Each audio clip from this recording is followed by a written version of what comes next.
marque Alpine, c'est la légèreté et la sportivité. La légèreté dans un sens quasiment philosophique qui représente tout ce que l'expérience peut apporter dans le plaisir de conduite. Le rôle de l'ingénierie d'Alpine Car, c'est de développer les voitures de route d'Alpine et les technologies innovantes qui vont permettre d'assurer leur sportivité. L'innovation, ça a toujours été un des moteurs pour Jean Rédélé. Dès le départ, Jean Rédélé s'est beaucoup appuyé sur les organes, sur les technologies du groupe Renault pour pouvoir se concentrer sur ce qui était important pour maximiser l'efficacité, l'innovation et le plaisir de conduite de ces voitures. Et en particulier, il a beaucoup travaillé la légèreté. Dès la 106 de 1955, avec sa carrosserie en fibre de verre, qui était une innovation pour l'époque et qui a permis de faire des voitures plus légères. On peut citer en 1958 la 108 avec le châssis poutre qui a permis d'accroître la rigidité de la voiture tout en la gardant très légère. Et ensuite sur la berlinette, il a utilisé ces technologies, il les a optimisées au maximum et en plus la voiture avait une esthétique très réussie qui a assuré sa compétitivité et son succès. Les premières Alpines, c'était des voitures qui étaient très très proches de voitures de course finalement. Et je pense qu'aujourd'hui encore, on voit que l'ADN de la course, il est présent dans les produits qu'on met dans la rue. C'est vraiment très très important de garder cette synergie entre la compétition d'un côté et les voitures de route qu'on fait. Ces échanges entre Alpine Racing et Alpine Cars, c'est quelque chose qui est à la fois historique, mais qui motive aussi les équipes. Sur le développement de l'Alpine A110 actuelle, on a travaillé étroitement et on a mis à contribution Alpine Racing en utilisant à la fois leurs moyens de calcul et de simulation numérique pour le dimensionnement thermomécanique du moteur, mais aussi leurs moyens physiques et notamment les moyens de métrologie. Pour la 110 actuelle, nos ingénieurs ont encore beaucoup travaillé l'allègement et c'est passé par une carrosserie, une structure entièrement en aluminium, assemblée par un procédé de rivetage et de collage qui sont des technologies réservées aux voitures d'exception. Une A110, ça fait 200 à 300 kg de moins que ses concurrents et en même temps avec une très bonne qualité d'aspect. Je crois que l'expertise qu'on a accumulée ici chez Alpine Racing, ça fait longtemps qu'elle contribue à la qualité de ce qu'on fait et aux produits qu'on peut mettre dans la rue, notamment l'électrification qu'on a encore une fois. On a la maîtrise totale ici chez Alpine Racing puisqu'on a totalement intégré la conception de la chaîne de traction électrique. Je suis en charge du produit chez Alpine, ce qui veut dire comprendre les clients auxquels on s'adresse et accompagner l'ingénierie, le design dans cette relation aux attentes clients.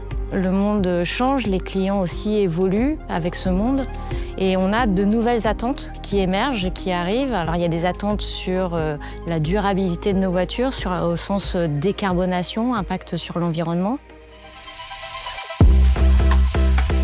Le passage à l'électrique, c'est plus une question, de toute façon, c'est une nécessité. Les deux principaux challenges quand on passe de véhicules thermiques à des véhicules électriques, c'est l'ajout de masse, ce qui va d'ailleurs à l'encontre de ce qui est l'ADN de la marque.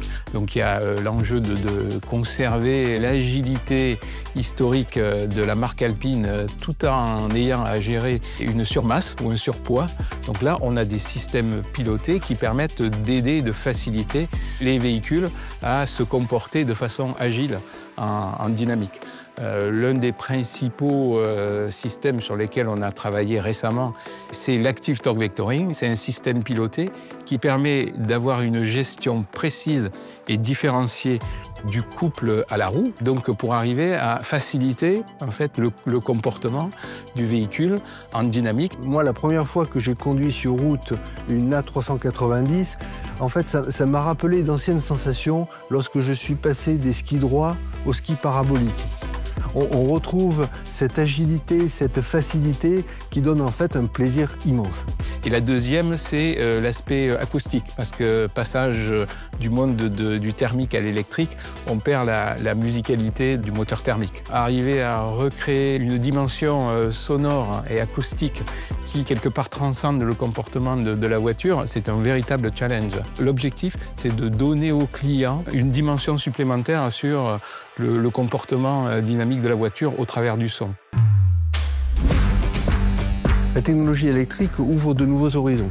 Elle permet par exemple une répartition des masses meilleure parce qu'on peut mettre des masses lourdes très bien positionnées dans la voiture, basses, proches du centre de gravité. Mais ça permet également, grâce au moteur électrique qu'on sait piloter à la milliseconde quasiment, justement d'introduire des stratégies de pilotage que l'on ne pouvait pas avoir avec le thermique.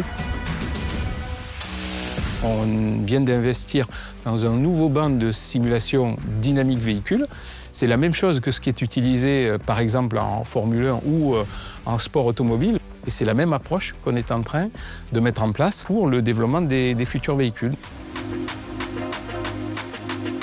On est en train de créer autour d'Alpine Racing Hypertech Alpine, qui est une structure de haute technologie, une vraie vitrine pour l'ingénierie du groupe Renault et d'Alpine évidemment en particulier.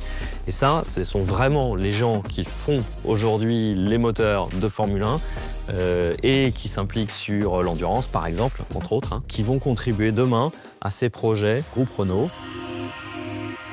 Ça passe forcément par le développement de nouvelles technologies, ça passe aussi par des façons de raisonner qu'on utilise en compétition, qui sont quand même assez différentes finalement de ce qu'on peut voir dans l'industrie automobile, pour sortir du cadre en fait, et penser en dehors de la boîte, comme on dit en anglais.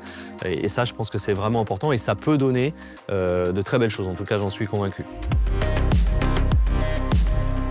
On est en train de développer ici, chez Alpine Racing, le moteur de la future supercar Alpine. Et ça, c'est très très prometteur. On va voir là le vrai transfert de la technologie, du savoir-faire des gens de la F1 et de l'endurance vers une voiture qui va être homologuée sur la route. Et ça, je pense que ça va beaucoup plaire.